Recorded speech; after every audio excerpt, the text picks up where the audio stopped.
Sean Whaley is furious. He's upset. The 100%. Welcome in, everyone, to a brand new edition of Axe Kick Picks, episode 168. Today is Friday, March 14th, 2025.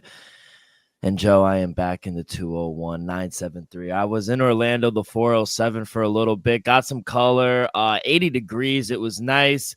Tried to bring some of the warmth back here to the Northeast, but it's fucking cold here. It looks nice outside, but it's still a little chilly out here. But spring is just upon us, kid. How you doing in South Carolina? Doing good. Yeah, the blood moon. Beware the Ides of March. You ever hear, Julius Caesar, right? March 15th. You know what I'm talking about? Exactly. Speaking over there in Europe, Cage Warriors, it's going to go back to back this weekend because 184 will take place right after we're done with this show, and 185 will be tomorrow afternoon. Both take place at the BEC Arena over there in Manchester, so it should be fun for those people over there. Yeah, a little lackluster of a weekend here this week for mixed martial arts, UFC, boxing. We do have some fights. We got UFC Vegas at the world-famous Apex this weekend. Marvin Vettori versus Roman Dolidze 2. They're running it back with a very close first fight a few years ago. We'll have picks and previews there. We'll have MMA news towards the little end of the show. Maybe a 10 seconds left. We will see a little tease on that. But Joe, let's start with you. By the way, real quick on UFC 313, a lot of issues on streaming. Did you have any problems watching the event? Nah, I went to B-Dubs. I was watching nice. it. Didn't have to pay for the event. Just had to buy a couple wings and enjoy your time. So I had no problems watching 313. Yeah, I actually ESPN fucking sucks. You saw who was it? Was it Frankie Edgar? He bought it twice and neither of them worked. I mean, come on. Well, now they're giving they released it for free on ESPN, so now you could watch it for free. So UFC didn't lose any money because everything's bought for already, but ESPN probably lost a shitload of money this past weekend. I for a company who makes that much money, why do they have streaming problems? Well, yeah, if they could pay, whatever, $300 million, right, to Stephen A., you think they have a leftover change to have a good production. So, come on. I mean, shout out Stephen A., worth the money. But, kid. Hate the game. Exactly. And, kid, our future's looking good, baby. The fourth Dagestani champion, baby. Let's fucking go. And new Magomed Ankalaev. I mean, I thought it was a shutout. Oh, you thought he ran? No. I mean, I was going to ask you how you scored it. I had it 5-0. There's no way. Pereira won the first round. That was easy to score. Yeah, I thought and 5. I thought 1 and 5 Pereira won, 2, 3, and it came down to round 3. He's the one guy, and I get it. Granted, it wasn't as exciting a performance as you would expect with the bigger guys, but he's the only one to make him look human. Right? Alex Pereira has just cakewalked everybody. So that's why it's like, coming right out of the gate, I expected more damage or more of a threat. Maybe the aggression of Pereira. He was being backed against the cage by Magomed in that first round. Granted, 0 for 12, though, on takedowns. Yeah, absolutely. And I don't think a robbery, any stretch of the imagination. This is definitely a close fight. You have the power again, throw one way, but, Magomed, he stunned Alex against the cage as well. So round 2. And that's the thing. It was just, I think the pressure, I think the way he presented himself and then just denying everything Alex threw at him. I think that's why he won the first round. And I could see the fifth as well being close, but man, I just haven't seen anyone, we could say the Izzy knockout, which made us a lot of money, shout out a couple of years ago, getting the second round, 5th minute prediction. Exactly correct. But no one else has done that to Alex Pereira. He's looked like a mythical being in there, a mythical fighter that we can only joke about, but we're seeing it in live time. Magomed Ankalaev, listened to his coaching, came out with the game plan, and I mean, he's an athlete. I think that's another thing. Him matching the athleticism of Alex Pereira. I think there's some special athletes out in the world. Alex Pereira is one of them, and Magomed Ankalaev is too. Like you said, 4th Dagestani champion. I mean, look at that centralized error. I think a lot of people are talking about it on the internet. That's just the kind of ratio that you don't see. It's like you write stories about that. You make movies about that. 4 guys from one area in the world where there's 7 billion people and a population about 3 million. So it's just impressive to see what they're doing over there. it was a great win. Our future ticket hit. I mean, it's not completely done yet, but I don't No. necessarily see, and maybe I'm cutting into a next question you have for me, but I don't necessarily see as much activity. You know, it seems like the most likely outcome for this is keeping Alex Pereira at light heavyweight and seeing a rematch. I just don't know when down the line. Before we spin it forward, I want to ask you, because I thought the leg kicks early were very effective. But it just looked from Alex Pereira's side after round one, he went to the corner. He asked Glover, "How's my takedown defense?" It looked like, and it seemed like he was so adamant to stopping these takedowns. He was gun shy from letting his hands throw a little bit, and that's very odd. Watching an Alex Pereira fight and him, the pressure got to him. He was on the back foot, and that is how you beat Alex Pereira, putting him on his back foot. And Magomed Ankalaev, granted, it wasn't the most exciting fight, but that is how you beat him. And I thought his game plan was flawless. And honestly, I thought his hands at times looked better than Pereira. So my question to you is, why do you think he was a little gun shy of letting his hands throw a little bit? But exactly what you said, that he presented problems on the feet and the takedown defense, but maybe a little bit of the camp that they worked, Poatan's corner, was the focus and emphasis on the takedown defense. And prided himself in doing that, and then kind of maybe, not necessarily forgot on the feet at all to, present challenges. It's just, I think Magomed kept him guessing, right? Being able to throw in a takedown and be able to stun him on the feet, I think it surprised Alex Pereira. Like I said, it's not anyone that he's come across to do anything that's significant to him, So yeah, keeping him guessing, mixing it up, presenting the takedown defense, and if he focused on the takedown defense, Magomed's like, all right, I got you thinking. Now let me throw my combinations, which worked aplenty. They were passing. Look at the significant strikes ratio. Granted, Alex Pereira was, I think, more percentage accurate. It's just, man, to get that volume off it, and people were scared to throw. We saw, Sean Strickland fight DDP, and it took 5 rounds, to get him out of there twice, DDP. But look what happened when Alex Pereira got in there with them. It touched him and put him out. So it's just making him look human. Magomed Ankalaev made Alex Pereira look human. First time we ever see. And I wonder what's next. I think a lot of focus is on Pereira, what his next move is.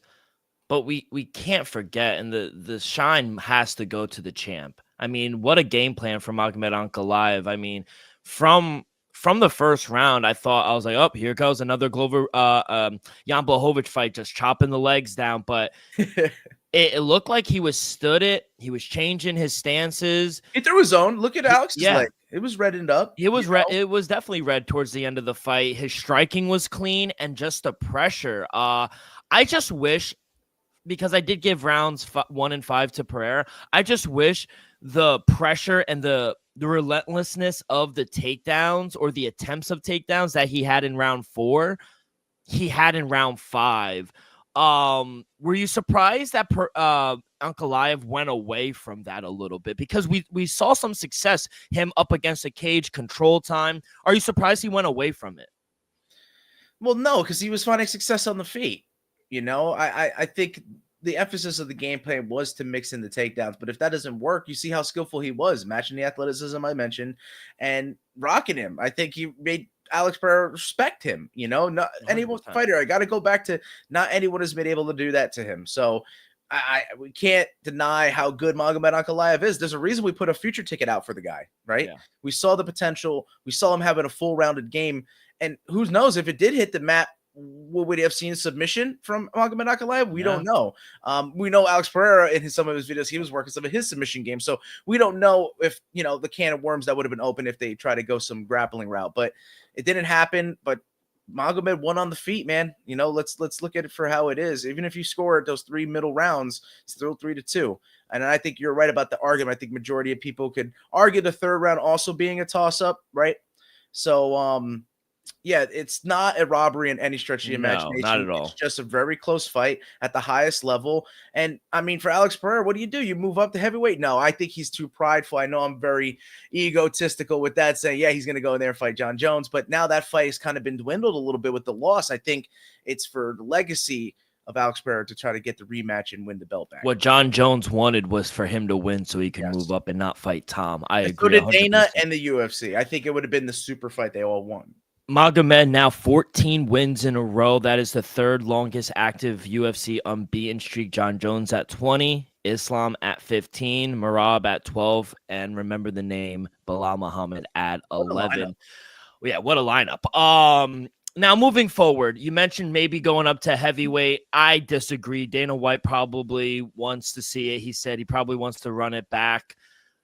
You saw Pereira. He wants to run it back. You saw Plino say, we want the rematch back. I think it doesn't seem Mago's going to give Jiri any shot after the disrespect on Twitter. Yeah. He's like, get some wins together. I don't know about said, you're a fraud. And then Jiri goes shit talk, but then again, I haven't seen this out of Mago. It could be Ali behind the scenes, right? Yeah, we don't know. He's not really tweeting that. Ali's crazy. They're all clamoring for the rematch. It does seem that. Yeah, my question to you, though, is do you think this could hurt his legacy in the tail end of his career? Because I don't personally – I think if they do run it back, it's in Abu Dhabi in October. I think Alex needs a lot. I think he needs a break. I think going through Ramadan right now, I think Magomed needs a break. My thing is, if they do run it back, I don't see it really – having a much different outcome. And then if you're Alex and you lose 2 in a row, do you go up to heavyweight? You're not going to get a title shot at that point. And then what if you lose to a Cyril Gane or a Jalton Almeida? Or they don't want to do that. They don't want to do that. No. So my thing is, I don't know what you do. I think they run it back. Is November a long enough wait for you? Because in my mind, I think like I said, I think the inactivity, like our future is looking good because I don't think we're going to see that rematch this soon. I think it's going to happen more likely next year. Really? But my question to you is, do you think November is enough rest time for these two? Do you think like the MSG card is somewhere they can hold? I was shooting if John Jones is going to fight, it's going to be because apparently they. Well, no, Alex and Magomed. Like, I think they're enough star power now to throw them on an MSG card because that's a right amount of rest, I think, from now until then. I think anything before then is, like you said, rushing them back too soon. Well, what do you got? April, May, June, July, August, September. September, 6 months. I was thinking the Abu Dhabi card. He's a huge star. October, right? They always do it in October. Yeah, and October, late October, like by your birthday, like the 26th. So you figure Magomed going back by his roots a little bit. That's where they all want to do location and time. I don't think so because you got November in Madison Square Garden and then you got December in T-Mobile Arena where they just fought. Now the gate was amazing.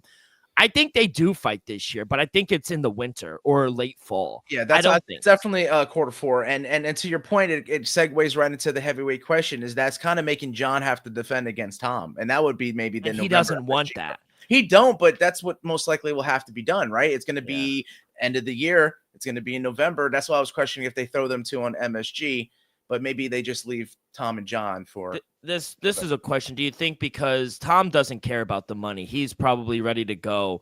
It's John, rightfully so. He deserves all the money that he's probably asking for. Absolutely. I guess a two-part question. One, do you think we see them fight this year? And two, what's the number you think? Do you think it's around the 30 million mark? I do. I actually think that they're going to push for it, and I think it's the sooner the better for John, since I think if he's going to have to accept the fight, granted, obviously a lot more to lose than maybe any fighter in history. Pay me what I'm worth, and I'll fight this year because the clock's ticking for all of them. Yeah, the clock is ticking. But shout out Magomed Ankalaev, man. Huge hit. Big Ankh, baby. Unanimous decision. Didn't agree with Sal D'Amato's card. He gave rounds 2 through 5 all to Magomed. But, I mean, you gave him all 5, which I thought was it must be like the Italian blood or some stupidity going on there. Let's go to the co-main event, the fight of the night. Great fight.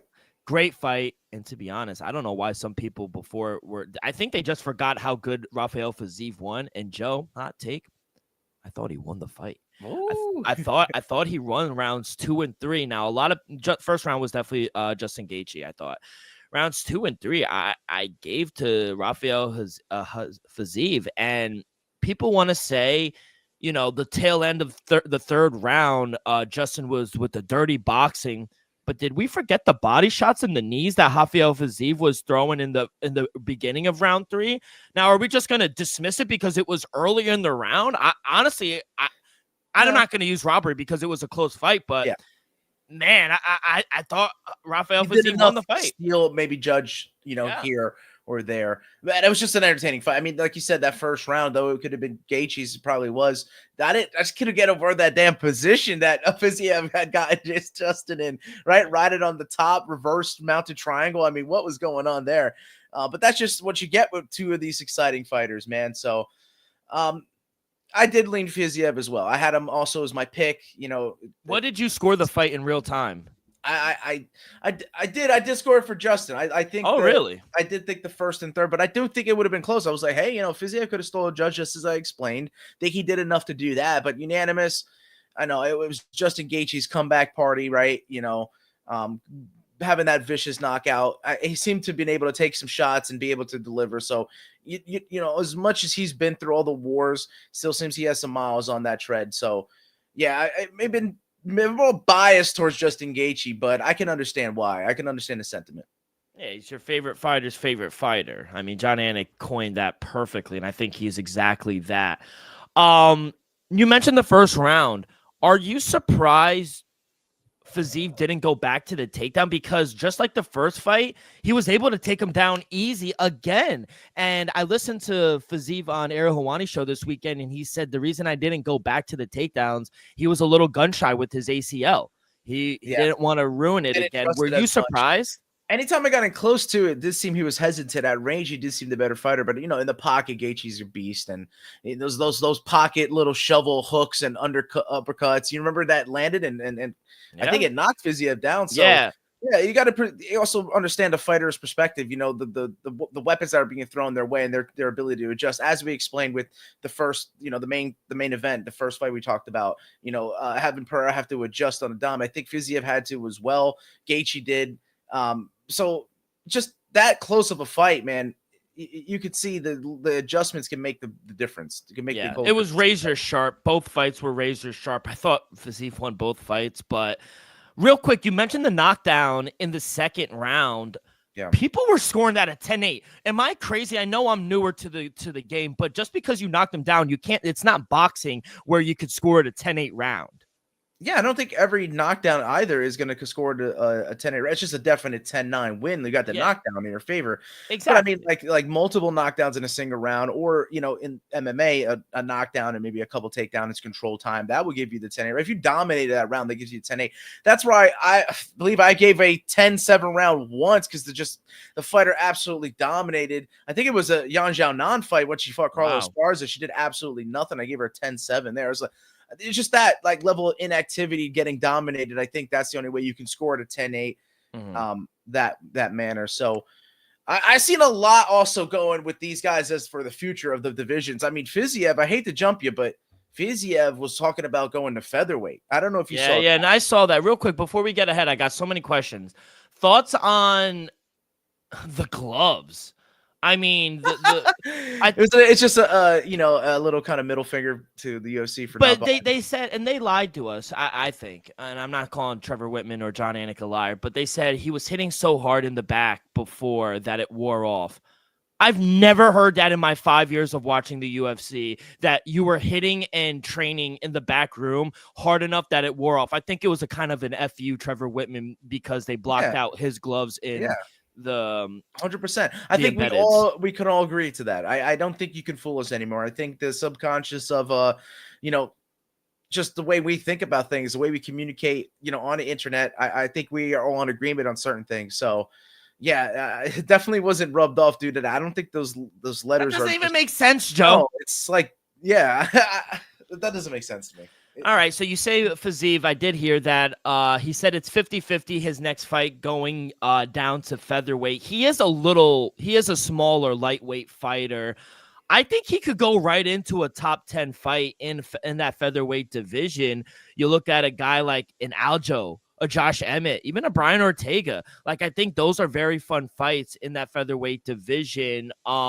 Because at lightweight, who do you have? Chandler's all booked. Maybe a Gamrot. He did mention Gamrot maybe in the fall. Marcano, you don't really want to fight back and forth, kind of like Holloway, right? Like Max, he could kind of be in two divisions. Max is probably done 145, but yeah, he could kind of be a back and forth. If they want to match him up somewhere at 155, they can. mean, it could, it's hard to jump right into the top 10 of the division regardless. I think the same thing with Aljo. He had to fight outside the top 10 guy. He fought a top 15 guy. So you can put like Giga Kajaisi, right? That's a fight, a stand-up fight that Fiziev would probably like to get introduced to 145. So there's a lot you could do there. And Gaethje just winning this fight, it kind of makes the Ilia Topuria matchup for Islam all that much more make sense. Does that seem valid to you? Because the division of the lightweights now seems to be stagnant with that win for Justin Gaethje. Yeah, I was gonna ask you. I think it's Topuria regardless. I don't care if he knocked him out in the first round. I know people want to see a fresh matchup and everything, but Ilia Topuria is a fresh matchup, and I think they love those super fights that they're going to put that on there. Yeah. He's not going to vacate his belt to not fight for the belt. That doesn't 100%. Make sense. So I do think Ilia Topuria will fight Islam next. Now, I would love to see a Justin Gaethje maybe because, Arman kind of fucked him. I think he needs to fight. He needs to fight again to get back into the to fight for the belt. So maybe an Arman, a Charles Oliveira. That's the only two I really see because I'm hearing rumblings. It's going to be Dustin and Max in Louisiana in the summer as a farewell fight for Dustin. So I think those two are going to be booked. Then you got Dan Hooker's on the men because he broke his hand. Michael Chandler's fighting in a month. The only two people I could really see Justin Gaethje fight. He does need one more fight, though. If he goes out there and knocks a Arman or Charles out, he's going to fight the winner of Ilia Topuria. I would like to rather see the Arman fight with Justin Gaethje. I think that's entertaining. You know what I mean? 100%. We did see Sarukian already fight Oliveira, Gaethje fight Oliveira. Oliveira's fight fucking everybody. So, yeah, the thing about Charlie, I think he's going to have to kind of just be the outside looking in the top 5. I think for now, he's just going to be kind of wait and let things play out, and then they can match him up with someone. So he's that kind of wild card in the division. Yeah, so shout out Justin Gaethje. What a comeback. I mean, after getting knocked out like that and then putting on it's incredible because tough of legends. Those are the kind of scenes that end people's career. Let's go to the lightweight still. Jalen Turner. Tough way to go out, man. He gets submitted in the very first round by Bahamondes, and gloves down. I love that. He puts the gloves down 14-9. He officially announced his retirement. And he said he was even flirting with retirement back in UFC 300. I mean, the guy's only 29 years old. He's very young. And at one point, we were looking at him, the tarantula, at like a dark horse. Are you surprised he put him down? Because I'm not. I mean, when these new guys coming in here and start submitting you like that, you just see the level of the game passing you up. And we thought Jalen Turner was like the future of the weight division. It's interesting to say we had a big beat on like Joel Alvarez, but as a prospect, he's 32 years of age. So, it's like you're a big guy in these divisions. It might not have the longest shelf life. You know what I mean? So Ignacio Bahamondes, he's another ipso facto is kind of going to have to push the pace on his career too. He's going to have to string together a lot of wins on top of this one so that he can get close to the title picture, or else it may not, bolt so well. He might have to move up in weight class. That's what Jalen Turner had done his whole career. You remember that last minute making weight? Was it against the King Green fight and he did the knockout? It's a lot of miles on you to be that big of a guy and cut down to 155. So I think also maybe training, maybe he didn't love that. Maybe he didn't love the weight cut. It wasn't just maybe necessarily fighting, because we all know Jalen Turner is gifted and skillful at fighting. But it's just a tough loss. Maybe he'll go back and recollect things. The UFC may give him a call and say, hey, we got some money for you. We got a fight you would like to come back for. And he'll probably take it. But as for now, let him reset his life. Let him look at the bigger picture. And we wish him all the best because we love Jalen Turner. He's a class act guy, and he's put on some amazing fights, some exciting fights for us in the UFC. You never know what's really going on. He actually, friend of the show, Aaron Bronsteiner, he was talking to him after the show, after the fight. To John Morgan, and he talked to all of them. And he was emotional. He said, I'm sorry, but like I got a family. I don't really want to take that much damage anymore. And this is a game we talk about. You can't have one foot in and one foot out. You need to be fully invested. And if you're not, you might as well retire and hang him up. So it's unfortunate. I do wish him the best. He said he'll probably still be training and coaching guys, which you love to see. But and I think it's a smart move, because when you have guys like Bahamondes, who's on the rise, submitting you, your time is done. It's a ticking time bomb, and you're kind of tough pill to swallow, but I mean, it takes a man to do so, 100%. and that's all we've known Jalen Turner to be. Like I said, the class act, stand-up guy. He's a man's man. So wish him nothing but the best in the future. But Ignacio Bahamondes is a really good fighter. He's now ranked number 15 for Chile, and he's got the submission game. He's got the length, good striking. We've seen highlight reel knockouts from him. And a friend of Rey Mysterio, you saw him get gifted one of a kind jacket from Roots of Fight. So that was fantastic. He's a star in the making, Ignacio Bahamondes. What do you see next for him? Because I think he did call out. Who did he call out? Was it not Benel Dariush? It was that was Ruffy. I think it was not Saint Denis. It was the guy that I just spoke about. Let me get to the rankings real quick. It was Money Marcano. Do you like that fight for him? I mean, I like it. I would definitely favor Ignacio Bahamondes. I hate for him to have to fight back, but I'll be honest with you, man. I know he just came up fighting another tall, lanky opponent. I mentioned his name prior. Defend your number 15 against Joel Alvarez. I would like to see that fight. I think that's a fantastic fight. Who wins gets the ranking and then gets a top 10 opponent, I think, from that one. So I'm just making fan favorite fights with that one.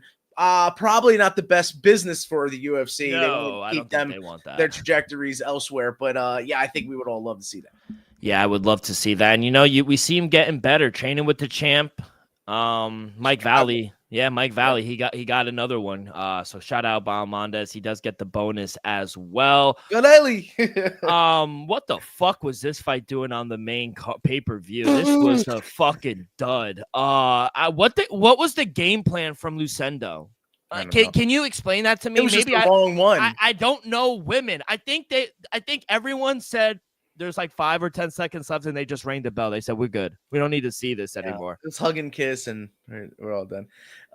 It was. Do we actually have to break this one down? It was trash. It was bad. Yeah. One-way traffic, slow paced. I was expecting, with Amanda Lemos and her past to push it on the feet. Yasmin Lucindo does push it on the ground, but Lemos just dominated. So it was just very lackluster. It was trash. But what was it? And probably the knockout of the year so century far. Marcio Ruffy. I mean, the fighting nerds, they are unbelievable. On top of the world, bro. They're on top of the world. All they do is perform. You saw Juan Silva and Bahayo just get up out of their seat. The way they encourage their teammates and support one another, and the way King Green fell, I was like, holy. I've never seen a knockout like that, Joe. It was insane. It was insane. The Rafael Fiziev Brad Riddell was like something that rang true. I was trying to think. Remember, I was trying to name the guy, and I couldn't that last episode, and that's where it rang true. Seeing a wheel kick knockout. That one shades of Edson Barbosa and Terry Edom. Yeah, that's what everyone. But it wasn't that stiff. He fell back, Terry Edom. This was face plant. You know what I mean? Like just completely gunshot. So I mean, it was an amazing knockout. I'll be honest. I was able to see that with everyone over at B-Dubs, and I jumped out of my chair screaming, and everyone was like, "What the?" And I was like, "The thing is, after 15 years of watching mixed martial arts, I have not seen a knockout like that." That was something else, bro. That was. We crazy. Talk about Bahamondes being in the top 15. What does Rufi have to do to enter the top 15? Because this guy is fucking next. Yeah, bro. I don't know. It's weird because you have a lot of these, like I talk about, prospects, not necessarily young guys, but majority do have youth on their side. They're going to be coming for the older guys in the top. He called out Benel Dariush. Yeah, that's the thing. You look at the top 15, you see the lightweight division. It's very deep, but the fear of the old man in the young man's game, because obviously they're up that ranking for a reason. But these young bloods, they're coming for the old rankings. That's for sure. Outside of that, pretty lackluster of a card. Joshua Van does get the unanimous decision win. Good win there. Armin Petrosian. Goodbye. He got cut after. Well, I don't know if he got cut. It was just his last. It was his last fight on his contract. He sold on me. He got submitted. Get it together. It seems he had put the whole grappling aspect behind him because he's a really good striker, but you even see he's failed at that at times. So let's see if he can ever make his way back to the UFC. What a knockout by Carlos Lee as well. I mean, hate that for Morono. He did not look good. And Our Jersey, Santos. Good our call. Jersey boy got robbed. I mean, I had Santos You got and a good call. I cashed, but I'm sitting here like he did not win that fight. He lost that fight. Yeah, Yeah, that was he even crazy. admitted to it. He went on a Yeah, that's podcast. the He type said, that I has- rewatched it and I lost, but I got to live with it. The judges thought I won, which, granted, never apologize That for a win. sucks though, but the judges have that much control over maybe one's life. I hope he doesn't get cut as maybe we argued with the others. But yeah, he should get another fight in the UFC. Francis Fire Marshall Ruffy gets the performance of the night. So does Bahamondes. probably knockout of the year so far. Like so you said. far, yeah, absolutely. And then Justin Gaethje and Rafael Fiziev does get the fight of the night. Yeah. Any other bits and bots you want to talk about? Because that's all I got for UFC 13. My overall was 4-8. You know, Nice. I went 1-2 straight up, 0-3 on my props. Hopefully, I get it together this weekend. Totals were 2-3, still good so far this year on totals. Didn't have any leans, didn't have any parlays, and we're back on the clock with 10 seconds left. I hit there. 4-2 on the night. For me, we hit on the main event. We don't get there for the co-main event, but Bahamondes cashes, Ruffy cashes for us, and then Santos cashes for us. Oh, and Petrosian sold. So yeah, 4-2. Oh, by the way, shout out Robbie Lawler getting inducted into the Hall of Fame as well. Yeah. Absolute fucking legend. Hey, I don't know if he's like a very emotional guy, but last couple times we've seen him on the big screen getting choked up a little bit. Bro, emotional dude, bro. Think about it. He fought with his heart on his sleeve. You know what I mean, dude? He fought with passion. I mean, I gotta say, Robbie Lawler is my favorite fighter. I know I always say this all the time, but no, bro. I've seen every war. Robbie Lawler. Growing up with Robbie Lawler was fantastic. You know, he's the best. And I got to shake the man's hand. So you favorite Robbie Lawler's fight. That's right. My favorite Robbie Lawler fight, man. Whew. I hate to be cliche and say that second Roy McDonald one, but dude, that's just stuff of legends. There's a reason it's a Hall of Fame fight, and he's also a Hall of Fame fighter. So yeah, we got to shake his hand in Newark. I think 306, right? 306? Yeah, not 288. No, we met 282. We met Sean at 288, and yeah, I think it was 306 or 302. Yeah, that's right. I don't know why I'm drawing a blank on the numbers. Yeah, there's been so many now. But yeah, we saw him, absolute legend. 316. Are we coming 316 UFC? It's probably that's what Tapology says. So we'll see. But yeah, they usually do have a pay-per-view in Jersey. I think the best quote that I heard, and I wish I heard it live, when he was trying to fight, I think was it Conor McGregor, and he was like, "What if you take his neck?" He goes, "I wasn't taking his neck. I was taking his soul." I mean, and he was so dead ass. I got chills right now. I'm like, I didn't dude next to him look like scared. The dude next to Imagine we're interviewing Robbie Lawler and he goes, "I was going to take his soul." Absolute legend. Well deserved, and I can't wait to see his speech in the Hall of Fame. But all right, kid, before we get to UFC Vegas 104, quick word from our sponsor. We are brought to you each and every episode by Viva Tequila Seltzer, the most refreshing hard seltzer on the market, hands down. It is no wonder why Viva was voted #1 hard seltzer in the world by San Francisco World Spirit Competition. With only 88 calories, 0 carbs, 0 sugar, and a light 4.5 ABV, Viva is the perfect drink for your post-game celebration, as it was created with that active lifestyle in mind. We flavored tequila seltzer because flavor is the spice of life, and we like our drinks with just a kick, just like how we like our lives, whether it's Huckleberry playing around a golf with Joe or Coconut watching the UFC Vegas 104. It doesn't matter. Our favorites pair perfectly with that Artisanal Blanco tequila for that subtle and refreshing drink. Our belief here at Axe Kick Pigs and at Viva is to live long, live well, and live it up. All right, kid. Back at the world's most famous Apex in Las Vegas. You heard Vegas. Viva, new flavor, jalapeno. They're coming out with bangers. Yeah, and I think we do actually have a shipment on its way as well. So stay tuned for that. Can't wait. I ran out of my Viva because they're so fucking good. Yeah. Real quick, 3 notes before we get to UFC Vegas 104. 3 fighters did miss weight. Chidi and Njokuanu, 172.25. He's done cutting weight. He's going to be fine. The fight is on. And Brandon Roberto fight against DR. Yeah. Whatever. He missed weight. Yeah. The fight is on. He will be fined as well. And Musasa, He will weigh in again shortly, but the fight will presumably be on. Yeah, I know Carlos Vera to take that fight regardless. They have him as a big dog. It's unfortunate, though. This should be more of a penalty, so we don't have as often weight miss. Or, I mean, I'll go into the argument of fighting more natural. Oh. You know, I think that's still on the table and not have to worry about as much trauma for the brains of these athletes that we love. So, yeah. Prelims start at 4 p.m. here on the East Coast. Main card on ESPN. Hopefully there's no buffer at 7 p.m. Middleweight bout between Roman Dolidze and Marvin Vettori. I was thinking of Roma Odunze, the fucking Chicago Bears wide receiver. I'm like, what the fuck? Oh, man. We still hadn't get the Caleb Rome connection going yet. I mean, come on. I mean, we're still waiting. But let's get into UFC Vegas 104.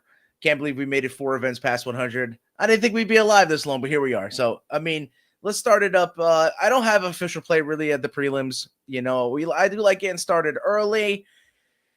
But wait, man, you don't have a fight in the prelims? I don't really have a pick for any prelims. I'm not really getting involved until the main card here. That's rare, right? But you know what? This first fight, Dana White Contender Series alum, which he knocked out the MMA Barbie, Eunice Dubin is plus 315 against Carly Judas at minus 300. You know what? I don't see how she's this big of a dog here with their 6-0 record. You know what I mean? They're counting her out again. So maybe I have a little something more on this later. You know what I'm talking about? Yeah, a little tease. Yeah. Let's move along from that one and go into the next fight. It's bantamweights, women bantamweights. Josiane Nunes is minus 170 against Priscilla Cachoeira at plus 160. Like I said, not touching this one. I bet Cachoeira left not to bet this fight at all. I mean, I've lost a lot of money going on her as a dog, so not worth it.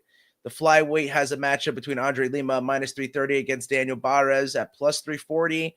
You know, Lima received that bite, tatted over it last time out. So he's a favorite here, but you know, I got to see him be able to do the takedown defense a little bit better. You know, last time we saw him get taken down a couple times. I think that's Daniel Barres' path to victory. Otherwise, he'll probably get caught on the feet. Andre Lima is a pretty good striker. Women's strawweight, Sam Hughes is plus 215 against Stephanie Luciano at minus 205.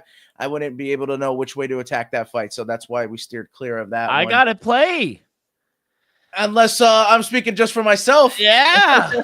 Let's fucking go. To be honest, Joe, I'm kind of high on Sam Hughes here as an underdog. We've seen Luciano. We've seen her have trouble dealing with grappling, the physicality in the past, and Sam Hughes, she's not as decorated as a jiu-jitsu practitioner, but she's far more physical than Stephanie Luciano, in my opinion. And I just see her being able to pin her up against the cage, large portion, just what we saw in the main event of 313. I think she's going to wear her down, and I think she gets a decision win. Plus 195. Let's start with the dog, baby. Sam Hughes. Very cool. I did not expect that at all. You know, Stephanie Luciano. Yeah, I mean, damn, a draw in against Talita Alencar. So, I mean, she can hold her own in the jiu-jitsu, but then they rematch and she got to win it in the UFC. Yeah, I don't know what to make of Stephanie Luciano. You might be onto something there, you know? So, great eyes looking. I did not expect that at all. You caught me off guard with that one. That. So, let's go into, as this said, the bantamweight fight that's next. Josias Musasa missed weight, but, I mean, missing weight and being a favorite. Bet you more money's gonna be coming on him because he's minus 690 right now, and it's probably only gonna get bigger against Carlos Vera, who, like I said, is very game and he's willing to take on an opponent who misses weight, but he's plus 600 for a reason. Man, I just think it's not gonna work out for him in this one. So if I were to lean, I'd probably go Josias Musasa with the miss weight. In the bantamweight matchup that's next, Su Young Yu is minus 500. You know, with the newcomer being at minus 500, I think you have to be aware of a fight like this. But AJ Cunningham hasn't proved to be anything special. You know, the prospect from the U.S. plus 475 right now. You know, I was thinking of maybe taking a dog spot. You know, but you look at Su Young Yu, he's only fought against some really high-level fighters. So, man, it may be the minus 500 is right for a reason, but I didn't know a way to attack it. I'm going to stay away from it. So, you know what I will get involved with, though? I'm looking at it now. 2 names that I do recognize. It is going to be the main event of the preliminary fights. And Elvis's cousin. Division. Exactly right, bro. Throwing heat. 90 miles an hour. Fastball coming at your head. Will Superman Span be able to avoid it? But Waldo Cortez Acosta is minus 155. Ryan Superman Span is plus 155. The bet I'm going to take in this one is not to pick a side. And I know maybe sometimes you can see Ryan Span, the way he's looking at heavyweight now, maybe he pushes the pace still. I feel like, he's going to want to get out of there if he isn't maybe working as hard or if he's eating a little bit more. You don't want to be in the heavyweight division going all 3 rounds. So Cortez Acosta Jr. has knockout ability. Is he worth the side? Is Ryan Superman Span in his heavyweight debut worth the side? I think what I'm willing to take is what I've been best at this year is totals. I'm going to go under 1.5 rounds at plus 150. Heavyweight division, Ryan Span, a lot of first round finishes. Waldo Cortez Acosta, 90-mile-an-hour fastball to your head. So I think there could be a knockout early or maybe a quick submission. Who knows? Let's go under 1.5 rounds at plus 150 in heavyweights. Do you have anything? We couldn't be further apart. I'm going to go over 1.5 rounds Woo! at minus 160 here, kid. I think Waldo Cortez Acosta, he's obviously getting his toughest opponent to date. Acosta, he has a strong right hand. He throws fucking 90 out of the pen. He had good cardio as well, but if you put him on his back, he just has no answers in the jiu-jitsu department. The question is, which Span are we going to get in this fight? I mean, he has all the looks to be a top 10 fighter at times, but when it's time to show up, he just simply doesn't. So coming off his last win, he did submit OSP. I would like to think Span realizes that his wrestling and submission game is what can win him the fight against a striker like Cortez.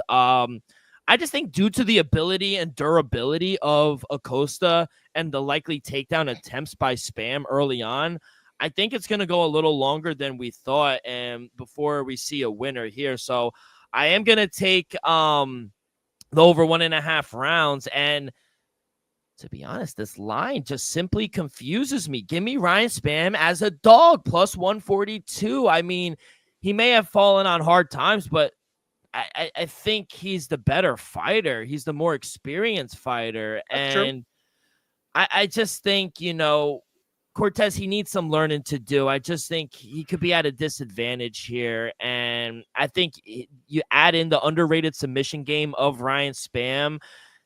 I think you got to take him as a dog here. So I think he drags him out, and I think maybe even a decision win. But I'm going to take the dog here, Ryan Span, on the money line. I got plus 142, but I got an awful number. I see plus 155 out there, plus 165. So awful number.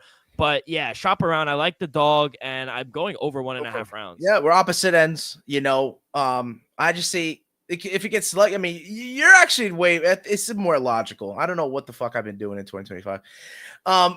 You know what I mean? I just, I guess I saw the dog price, and I was like, let's go under heavyweights, right? I mean, Ryan Span could go on his back easily, though, right? I think Cortez Acosta, though he may not have an answer getting off of his back, I think you've seen him surprise a lot of us with that Robelas to Spain victory, right? And that's, I guess, with somebody with no takedown defense, but he has it there. It seems that he's evolving. Yes, he needs more experience. Ryan Superman Span is way more experienced in that regards, but who knows, man? We may have reached a new era of MMA, and these guys you haven't heard of in the past could show you new aspects of their game. So I just want to see if we get a finish or if we get in who's right. I would hope that it's a finish under and Ryan, so both of us can hit. But if you sweep me, just sweep me under the rug, whatever. Yeah. The featherweight fight that's next, I think, is going to be a showcase for Kevin Vallejos. That's what I completely think here. He minus 550 favorite for a reason. Sting, Sungwoo Choi plus 500. We haven't seen much out of him in the past 5 years, and I think he's in his twilight. I think his best years are behind him. If he surprises a lot of us, I mean, man, good for him, but I don't think there's fooling me here. I got to take Vallejos right here on the money line straight up. I think he's too talented of a fighter. I think you see his spectacular knockout ability, and it's, something that's hidden here is the submission finishes that he can get, though. He has 2 in his career, but I feel like, if maybe, Sting, because does have a tremendous power and explosiveness, but, he could fear, Kevin Vallejos into shooting a takedown and maybe trying to just, hunt for a clinch, trip, sweep, something along those lines. And then if it's to the mat, he could showcase his grappling skills. He's already showcased in the UFC his stand-up skills. So Kevin Vallejos via submission is plus 1,000. And I think that's tremendous value. So taking in both those ways, the money line, obviously minus 550. It's just to get that straight pick going. but I am incorporating him on both ends as a parlay piece. So the straight up pick on the money line and the via submission will both be first legs of two separate parlays.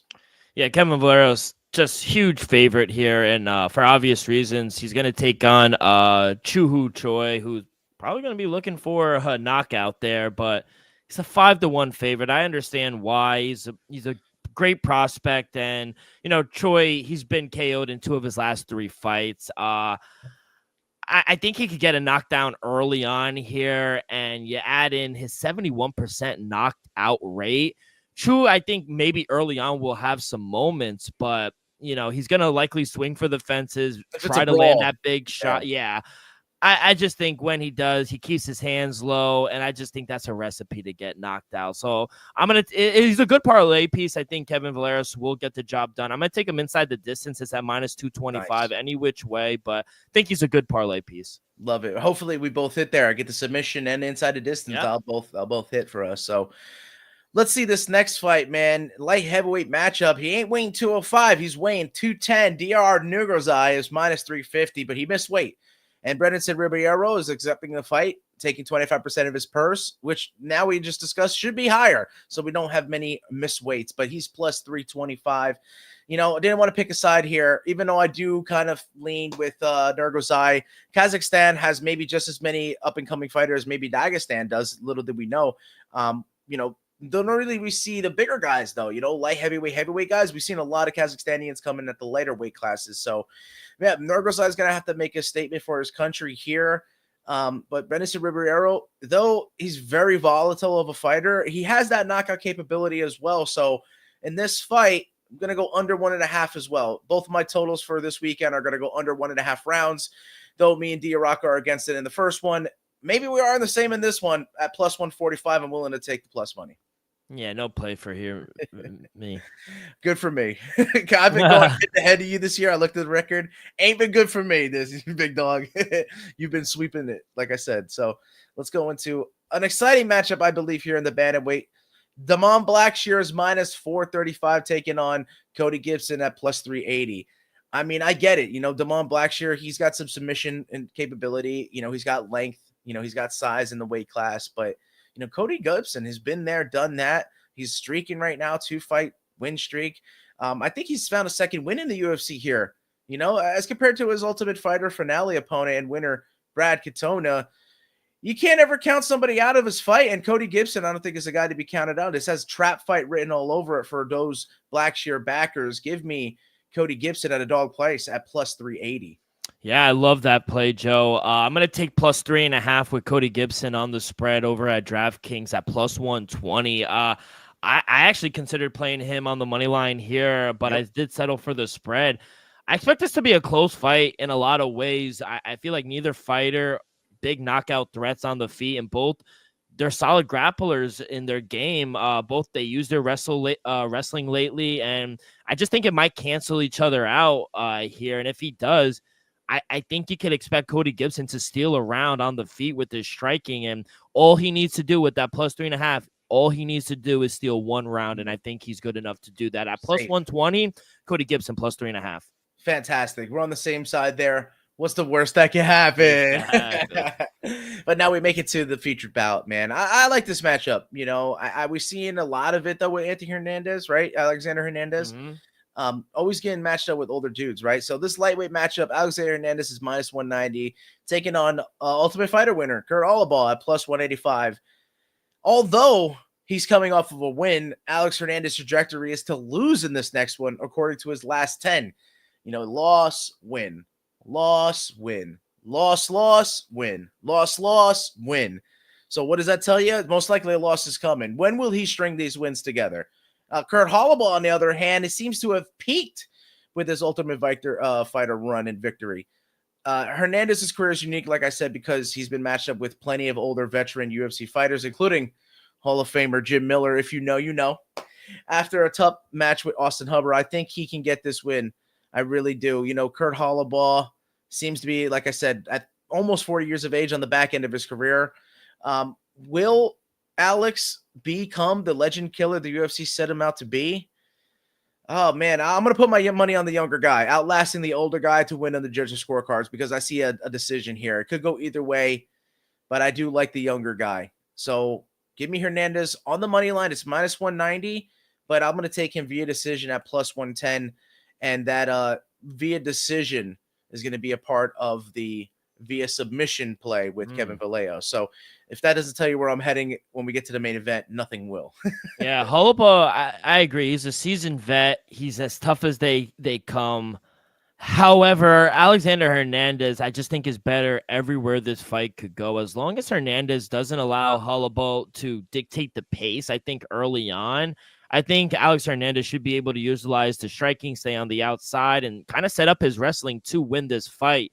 A little chalky, so maybe add him in your parlay, but I'm going to take Alexander Hernandez straight up minus 190. I do think he's the right side here. Yeah, you'd see some surprises with some submission, right? He could wear a fighter out and, dominate and get to the judges' scorecards. And obviously he has that knockout ability, which we haven't seen him as explosive as of recent. But, I mean, who knows? These fighters surprise us at times. He could come out and look like his former self and be explosive and knock Kurt Holobaugh out. So I think taking him with the money line is actually a safe bet. And you've been very sharp with your bets, bro. I'll be honest with you. The way you've been taking them, been very smart. So let's get into a surprising co-main event here. I think it's more catering towards, Eliza Zaleski dos Santos. This is a welterweight matchup for him here. I think we've seen him fight down at lightweight, but yeah, he's more than made his home at 170. He's minus 185 as a favorite here against Chidi Njokuani. He missed weight. Chidi Njokuani did not. He's another fighter who missed weight. He's plus 180 as a dog here. If you don't know, though, I mean, Anthony Njokuani was a UFC alumni, Bellator fighter. So his brother, he's got a little namesake in the UFC, and I think that's why Chidi gets a co-main event nod here. So it's a showcase for him to try to get a knockout victory. I think Chidi Njokuani may have some wrestling, as the Njoku brothers do have, but man, I think he's more of a one-trick pony than anything. I think his chances to win are slim. It's probably going to be knockout or bust for Chidi Bang Bang. So Eliza Zaleski dos Santos is the right side. I think he's the type of fighter to find a way to victory inside the distance, whether it's, catching Chidi being too overzealous, trying to find the knockout and him countering him well, or taking him down and finding a way to the chin, choking him out somehow. Zaleski dos Santos is really good with rear naked. So I like Zaleski here inside the distance at plus 130, a great way to get value out of a minus 185 favorite. Yeah, no play for me here, kid. Not a problem, but I want to hear your play from you in this main event because in the middleweight division could be argued as a very close to title eliminator way the division's working out. Marvin Vettori returns. He's minus 150 as a favorite because he fought Roman Dolidze before and he won. And Dolidze is at plus 145. So D-Rock, give me your opinion first on this main event. Yeah, I'll say controversial win because I did score it for Roman Dolidze, but he did get Vettori did get the win via decision. And to be honest, Joe, I see the same result happening here on the ground. Dolidze, he's the stronger jiu-jitsu practitioner, but not the stronger wrestler here. So, and there's very different. So I don't expect him to get Vettori on the canvas as much as a lot of people anticipate. I know people want to go dog hunt, and trust me, I started the show with the dog, but on the feet, I think Marvin Vettori is the better striker, and he's obviously shown unbelievable durability through his career. Although Dolidze does carry knockout power, I just think his striking is a little predictable, and Marvin Vettori should have the speed advantage to kind of avoid those power early on to get the win. So I like I like Marvin Vettori here. I think he gets the second win in a row over Dolidze, and like I said, I just think he's sharper. I think he's crisper on the feet, and I think he's going to land the bigger blows to Roman Dolidze. So minus 155, I think it's a good enough play. Sometimes the juice is worth the squeeze. I'm going to take the Italian Stallion here in this one. And we conclude with, being on opposite sides. I see we were aligned with some, and I like it when we're opposed on others. And I do have Dolidze in this one. I think the striking discrepancy is going to be big here. As you saw in the first one on the feet, you could have leaned Delici on the judges' scorecards, but they gave it to Vettori based off some of the control time. So yeah, Marvin Vettori is very durable, and he seems to have a better wrestling game and maybe submissions. But I think Delici has absorbed the game plan. If you look at his past couple of fights, he's now back on track. He's got a 2-fight win streak, right? Seems to have finally found and figured out who he is as a fighter. So I think Delici at the dog price is worth the sprinkle. I know you picked the favorite, but I'm gonna go against you. Take Roman Delici here. Actually getting a little bit of camp. I know it was a short minute replacements in a sense, but he actually has more of a camp this time around than he did the first time. So I'm going to take him at the dog rate straight up on the money line. That will conclude a straight line pick. And then I'm going to take him with the KO TKO at plus 500. Look, he is undefeated when it comes to striking victories. He's never lost via KO TKO, and he has great grappling. He can get ground and pound finishes. So Marvin Vettori is a better wrestler than he is off his back. I see a little hole there for Delici to get a ground and pound finish. And then on the feet, I don't think Vettori's going to want to stand with him. I think Delici has a little more length, a little more, skill when it comes to throwing those combinations. So yeah, I think the KO TKO is on the table. I just don't know when it will happen. I think with 5 rounds, any rich round, as long as he's still there on the cardio, I think it's on the table. So yeah, Delici via KO TKO at plus 500 will go along with my Hernandez via decision at plus 110 and the Vallejo submission at plus 1,000. So we got that cycle prop for you. The KO TKO finish, the decision, and the submission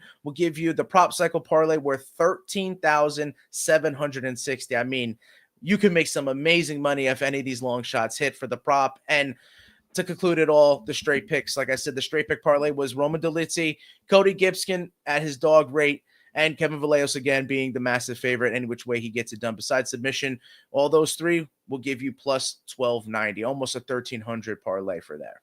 Well, pizza bet on that. Joe, good luck. Enjoy the fights. Let's get to some news before we get up out of here. We'll start with the PFL. Paul Hughes, he will take on Bruno Miranda in the main event at PFL Belfast, May 10th. What is Don Davis doing? Why didn't they run it back with Usman or Nurmagomedov? I would be fearful for Paul Hughes. I think Bruno Miranda is a very skillful striker, dangerous on his feet, man. But this is big news, Paul Hughes. I get it, bro. And it seems like they're trying to build him up to get back to the title shot, Paul Hughes, get him some more experience so that when he becomes a champion, I think this is the PFL speaking, that he's, primed and ready for that position. He's young in his career. So, beating a tough Bruno Miranda would absolutely catapult him in doing so. But, Bruno Miranda's no joke. Like I said, on the feet and on the ground, he's going to have a lot of threats thrown his way. That's big news, Paul Hughes. So let's see who comes out victorious in that one.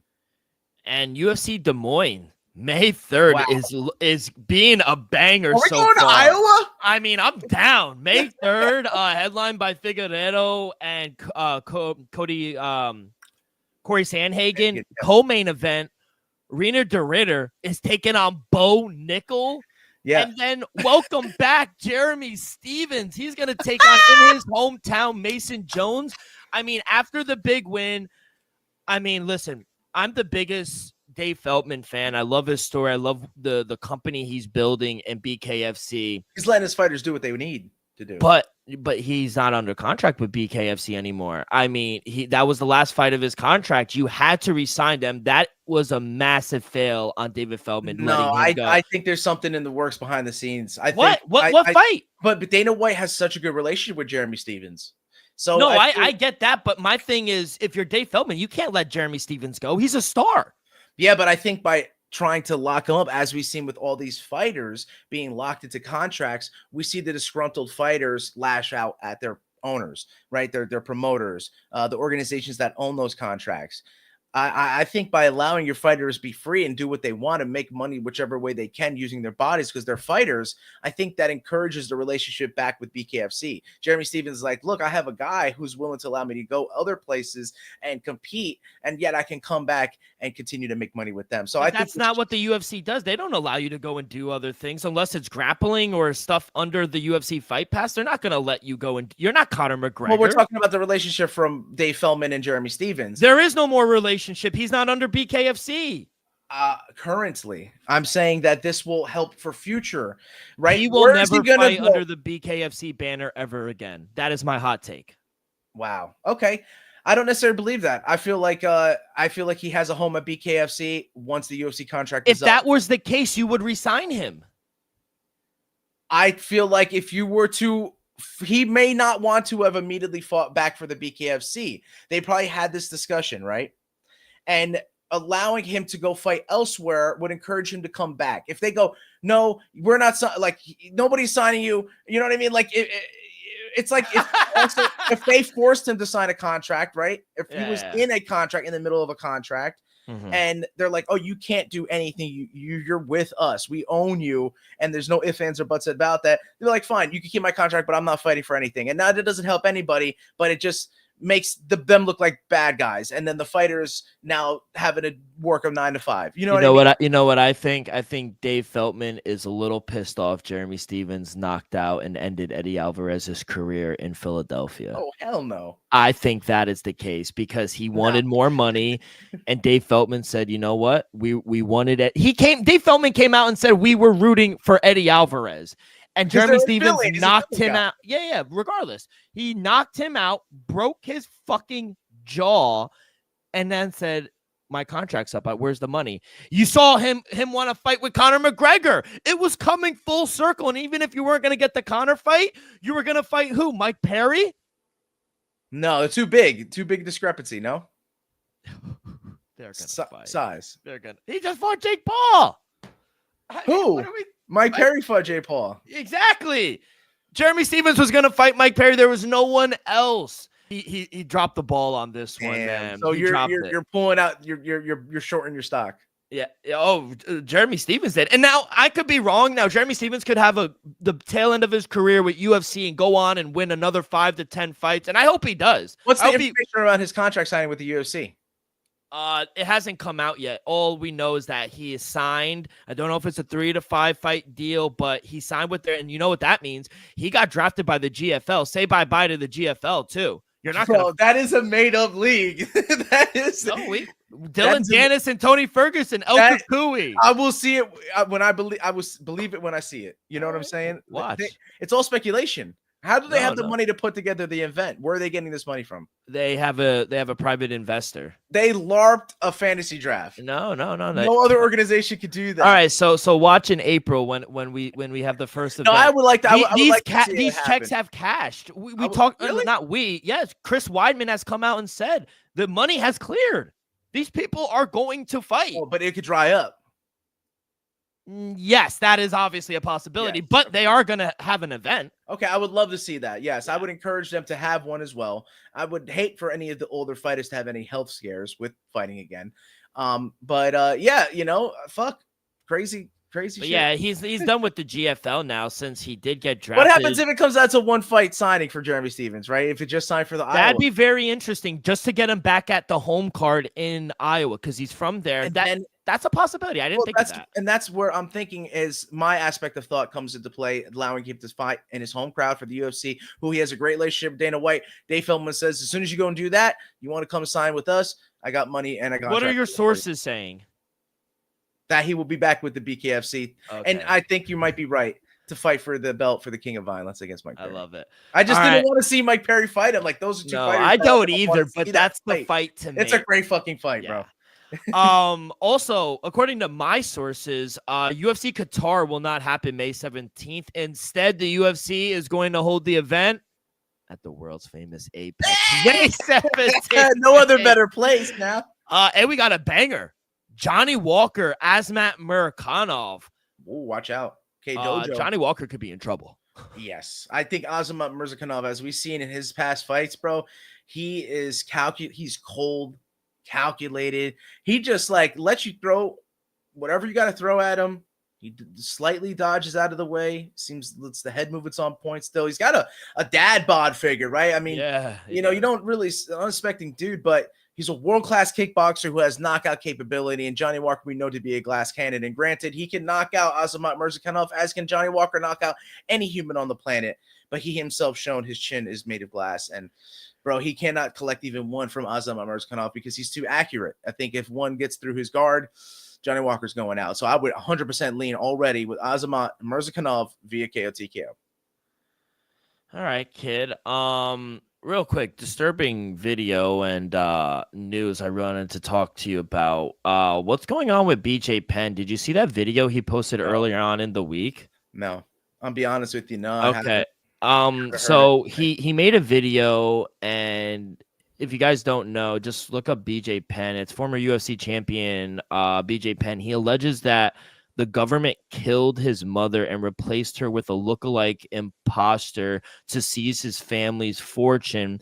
In the video, he goes, "This lady right here, look at her ass and legs. She's acting like my 79-year-old mother, but she's not my 7-year-old mother." He claims her family and the Hawaiian government murdered his mom and brother, sold his $2.5 million house, and threatening to call the police on him.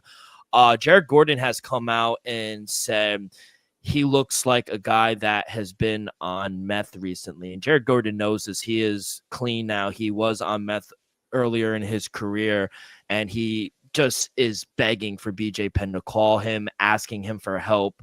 And it doesn't look good. I mean, No, I haven't heard of anything. It's we've seen BJ Penn. He ran for, I'm pretty sure, right, a mayor, right? He wasn't running yeah, for in governor. Hawaii. Right? Wasn't a governor, right? He was No, it wasn't. It was like a local mayor.